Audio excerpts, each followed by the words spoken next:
ऋषी दिशा किती आहेत? दिशा 4 आहेत. कोणत्या कोणत्या नावं सांग?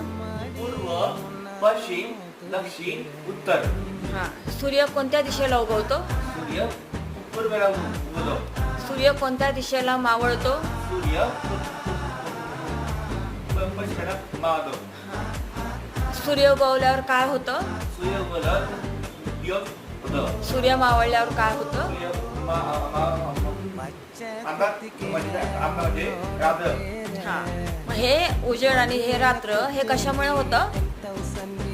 हे पृथ्वी सूर्यभूमी विलंबमुळे होतं. पृथ्वी सूर्यभूमी विलंबमुळे हे पृथ्वीवर त्याच्यामुळे दिवसभरी रात्र होतं. हा. पृथ्वी सूर्याभोवती फिरल्यावर काय होतं? विलंबमुळे